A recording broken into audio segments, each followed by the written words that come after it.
Ladies and gentlemen, my name is Chris Collier, host of Conquer with Chris, the podcast you don't want to miss. Today, we have Dr. Bob on the show with us. Dr. Bob, welcome to the show. Thanks so much, Chris. Appreciate you having me. I'm looking forward to it, man. Well, Dr. Bob, let's get right into it. Where are you from? What do you do? Yeah, so I am a healthcare professional, retired turned online marketer, living down here with my wife in Naples, Florida, kind of living our dream life down here. And yeah, I'm kind of the weird guy in that I'm not the guy who hated my job and always wanted to want to quit it and and do something else. I love my job, but I decided I want to have choices later in life. So started a business and had no idea where it was going to take me, but boy, it took me to a really good place, I'll tell you that. And yeah, so now we're down here in Florida doing what we want to do and having a great time. So that's kind of where I'm at.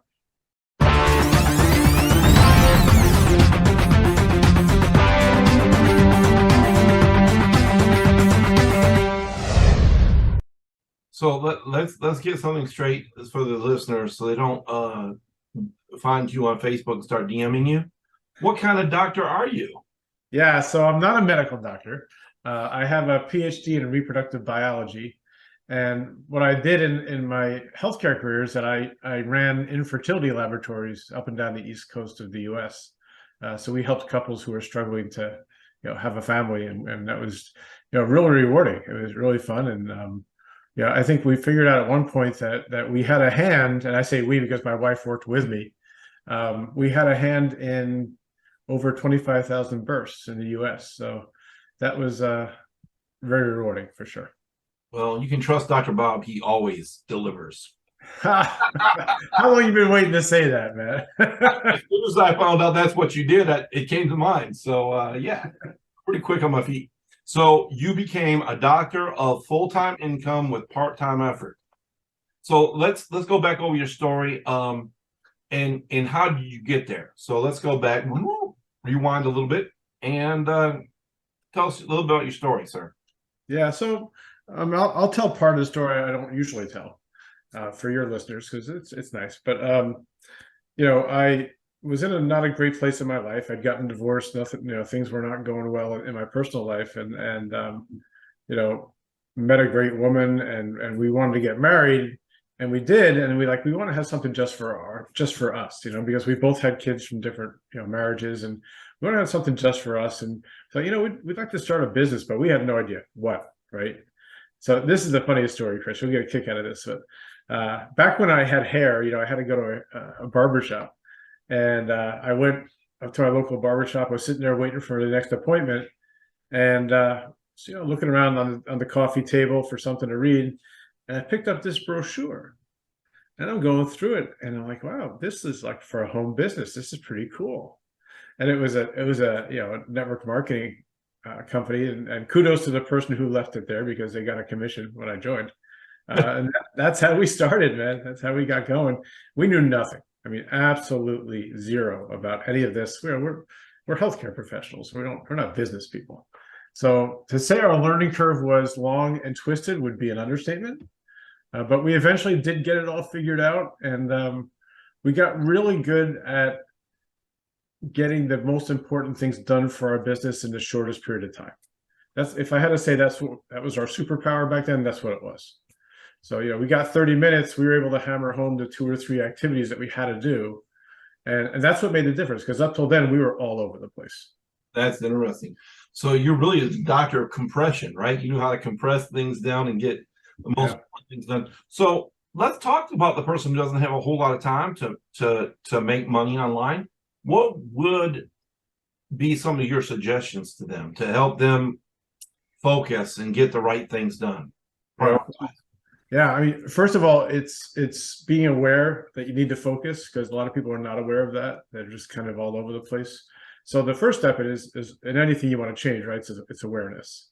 So I would say that, but also it's what I said before. It's being able to block out all these, we're hit by so many distractions, right? Every day, you and I, everybody online is hit by things every single day. And that can be really hard when it comes to focus. So, one thing that I would say that help people out is, settle in on I call it the concept of the one thing, right? Work with one company, use one marketing method primarily, even focus on one offer within that company so you can really get really good at promoting it, and give it at least a year. And if you do that, you'll be well on your way. But the problem is most people are out there trying to promote so many different things to so many different people that they just never get any headway on it. That is amazing. Full transparency, Dr. Bob's on this podcast because we had some interaction. He did some coaching with me, and he got me to read a book, One Thing, and which is probably where he gets this from, where he had it before, and it just reinforced what he was saying. I would say it works. I've been focusing on my YouTube channel as a primary platform for me to broadcast from, and I've hit monetization level already. We're still going through the process of being monetized, but kudos to you, Dr. Bob. You got me focused. I've had people try to, go over here and do this. I'm like, nah. Yeah, right. It's becoming good at saying no sometimes, right? Yeah, I think a lot of times and this is something that I've had discussions with other people about. What you say yes to automatically makes no's to other things, right? Mm-hmm. It's like, for example, when you say yes to a mate, it should say no to a whole lot of other people, right? When you say I do, it says I don't to a whole lot of other people. Hopefully that's what it does. So you went through the process. So how did you find out that you needed to do less to do more, right? That's really what you're saying. Focus on a couple things and be good at them versus trying to be good at everything. How did I find that out? How did that work out in your life? Like, what things did you have to kind of let go so you could be good at the one thing? I'll say a dirty word that people in the home business space don't like us to say, but I'll say it because it's true. It's true for everybody. It comes down to a little bit of sacrifice. When especially if you have a job and a business and a family, you can't add much more to that mix. So I did have to say no to parties and dinners, and sometimes I said no to football, which was hard, right? And sometimes you got to say no, and suck it up and understand that you're working for later, right? But in terms of how I learned, like the giving stuff up in terms of really focusing in on just a few things, that came from a coach. And I think that, if people always say, like, what's the shortcut? I need to know the shortcut here. The shortcut is a coach, quite honestly. But that's what I found is, you find someone who's done what you're trying to do, and someone who can teach it, because not everybody can. And then you latch onto them, and you just hook onto their coattails and follow their lead and do what they say. And that's what I did. And that was probably the smartest thing I ever did in my business was, I let go of my ego, thinking I could do it all by myself. And, and the other misconception about that is that it has to break the budget, right? That it's super expensive to have a coach. And if you're going to hire a top tier coach, that might be true, but, you don't start there. You start with someone else who's just on the next rung of the success ladder above you, and you hook onto them, and then you keep working your way up. That's interesting you said it, because I've had a lot of people tell me, I don't need a coach, blah, blah, blah. At the end of the day, I said, everyone has a coach. Like Tom Brady, the best quarterback, maybe of all time, probably of all time, has a coach. The guy, I can't think of his name right now, I'm drawing a blank, the swimmer. Michael Phelps. Michael Phelps, he had coaches. Everyone who's ever been successful has had a coach. And people who haven't been successful either had coaches or bad coaches, or didn't have coaches or had bad coaches. So how would you tell people? So you say the shortcut or the easy button is getting a coach. I wouldn't say it's easy, but it's a shortcut. It's easier, like in the sense of like faster. It compresses time. Yeah. And I would suggest also to people that listening to books would also help, because it takes what someone else had to experience, and you're getting that knowledge for pennies on the dollar. Yeah. So, Dr. Bob, you're pretty successful in what you do. someone just starting off, other than getting coached, what would you, where would you tell them to go? What would you tell them to do just starting off? I know it depends on the personality and what they're trying to do, but in general how would you get them to go gathering information so they know what to do? Yeah, that's a great question, Chris.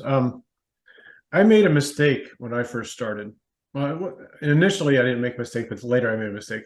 So when I first started, like I said, I didn't know anything about business, so I figured I had to learn, right? So I tried to learn everything, a little bit of everything, which is okay in the very beginning because you do have to kind of get an idea of what's going on. But I continued that for way too long, and I became like a mediocre at everything and master of nothing, right? Which is the kiss of death if you're in business. And what I ended up doing was focus. So first of all, I asked myself, what do I like to do? Like in business, what do I really like? And the answer for me was I love email marketing. I really enjoy that. I love doing it. So I decided to become, much more knowledgeable in that area, and I dove deeper and deeper and deeper and got coaches in that area as well. And because of that, I got really good at it. I became known for it a little bit, in my immediate circle. People would come to me now and ask me questions about it. I taught it, right? And all of a sudden now you've got something to hang your hat on, right? Rather than just, hey, I'm an online marketer or a digital creator, or even, whatever. Everybody says that, right? And if you go on Facebook and you read what people do, it kind of just your eyes glaze over after seeing that for so many times. So that's what I would say is, after the initial phase of kind of getting your feet wet in here, figure out what are you drawn to, what do you like, and then dive deep in that, and then you can become known for it, and that's a better place to be. That's good. So find something to hang your hat on, nail that down, and work on that for a while. And if you find out that doesn't work for you, or it's not what you thought it was, try it a little bit longer and see if it's just the obstacle. There's always obstacles of entry, right? Obstacles of entry. So you want them to try to overcome that. But then if they find out it's not really what they thought it was, or not a good fit for the personality, then you'd say do a little bit more research and try something else. Yeah, that's the thing, right? My brother likes to say about stuff that it's not like the house is on fire. That's his favorite saying. And all this stuff, right? There are decisions that can be reversed, right? You go down a rabbit hole and you let's say you decide you want to do video, and then all of a sudden you realize I really don't want to do video, right? Then go back and start again and figure out what you do like. So everything can be reversed. It's not like the end of the world if you make a mistake. So I mean, the key to it is just make a decision and then move on. I posted something today. It was a quote. I don't remember who said it, but it was like, sometimes not making a decision is takes the longest amount of time, because just make a decision and go. Just do something. Back when I first started network marketing in the 80s, was it 80s? No, 90s, early 90s. I heard a statement from one of my upline and said, make a decision, then make it right. Mm-hmm. And at the end of the day, that's all you have to do. And if you can't make it right, then that's when you go make a new decision, and that's how you make it right, right? So, so what is it that you would tell someone just starting out to give them a little bit of hope or ease into transitioning into being a business owner when they don't have any experience? Maybe they're young, maybe they're older. Give them some hope in the situation. Yeah. Give yourself some grace, because it's a process, right? And don't buy into this, I'm going to make money in my first 2 weeks, because it's probably not going to happen. And go into it knowing that you're, whatever you're doing in your past, whatever job you had, and let's say you were really good at what you did in your job, and took me a while to figure it out. Like, I was really good in healthcare, like really good at what I did. When I came into business, all of a sudden I sucked. And I'm like, why can't I make this work? I make this work, but I can't make this work. And until I realized, well, it's a whole different set of skills, right? That's what you have to kind of get into your head, especially if you're going from a non-business position into something in business. It's new skills, it's new things to learn, and nobody gets really good overnight. So understand it's a process, and there's going to be ups, there's going to be downs, there's going to be days where you feel great, gonna be days when you feel like quitting. It's gonna happen, and just keep pushing yourself forward. And I have a saying. I didn't make up the saying, but I love the saying. It's called "Win the Day." Right? What does it take to win the day? And so what I do is I get up in the morning now, and I did this even when I was part-time, is I'd write down one thing on a sticky note. If I get this done, I've won the day for my business, right? And it could be anything. It doesn't matter what it is, depending on how much time you have. So I do that. I still do that to this day. Is I'll write down my one thing on a piece of paper, and hopefully by the time I turn off my computer at night, I've scratched that off and I've won the day. And the more wins you can have of the day, the better you're going to do. So, Dr. Bob, let me test that for a second. So let's say you just put down something on your Post-it note, and it's 11 o'clock, and you can scratch it off. You write something else down now and go for that? Oh, if I didn't do it? So If I did it? 11 o'clock in the morning, you already knocked it out. You add something else now? You say, Yeah. okay, I'm trying to get this done? Yeah, of course. I mean, you can always have more stuff that you can do. But the point was, if you've done this, you've won. Then you have a choice, right? You can either pack it up for the day and move on. But if you want to go a little further, you have more time. Yeah, then do steps 2, 3, and 4 and keep going, of course. But yeah. So tell the people how to have that part-time effort making full-time income, how to situate yourself, because you didn't give up your job immediately, I don't think. And a lot of us out here have several jobs or one job, and they're working to getting out of it so they can do something else. But explain to the people how, I understand we said focus and different things, but how does person do that? How do you go from that part-time, making part-time money, into full-time money doing part-time work? Oh, okay. I thought you were asking a different question. Yeah. Leverage. Leverage is probably your best friend when you're a part-time marketer. And by that, I mean, leveraging the efforts of other people, leveraging other people's audiences. My favorite thing to do when I was part-time was to latch on to somebody who had an audience that was bigger than mine. It was kind of my audience, and do something to get their attention. Right. So for example, Facebook groups. Everybody knows about Facebook groups. Right? I'm sure if you look hard enough, you're going to find some Facebook groups on Facebook that have your audience in there, or at least you think they do. And it might be pretty big audiences, pretty big Facebook groups. And if you get in there and you're consistently in there once or twice a week, and you're answering questions if you can, just supporting people, being a good group citizen is what I call it. And occasionally get in there and post something that you learned, right? So you learn something and you post it in the group, and not these kind of catchy things like, here's 2 tips. If you want 3 more, reach out to me. They know what you're trying to do when you do that. Now, I give everything I have in these groups. I give all the tips I got. And what will happen eventually, if you're consistent with it, is that people will start to know you in that group, and they'll start coming to you on Facebook, and they'll start getting private messages. And now you're exposed to this giant group of people who you never could have used. You wouldn't have known they existed before if you did them one by one. So leverage is definitely your friend. Gotcha. That's great. That's great to hear.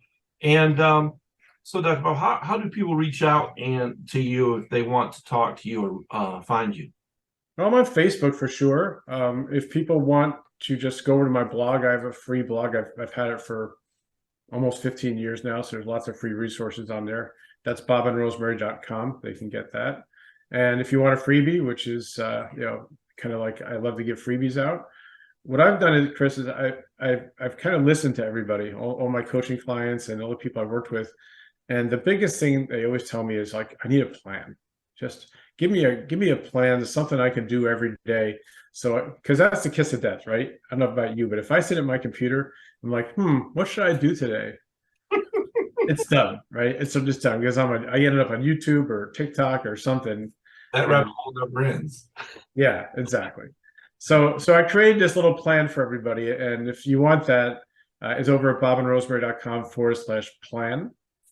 And that link will be in the description, by the way, for those on YouTube or on the podcast. Go ahead, Dr. Bob. I'm sorry. Yeah, no, that's all I was going to say. So you can reach Dr. Bob. Dr. Bob is an awesome man. Does awesome work in coaching. If you guys want coaching, you can reach out to him through his website as well, through Facebook. Dr. Bob, thank you for being my guest. Oh, thank you so much. I've loved being on the show. It's awesome. And for those of you listening or watching, please like, share, and subscribe. We thank you so much for your time. This has been Conquer with Chris, the podcast you don't want to miss.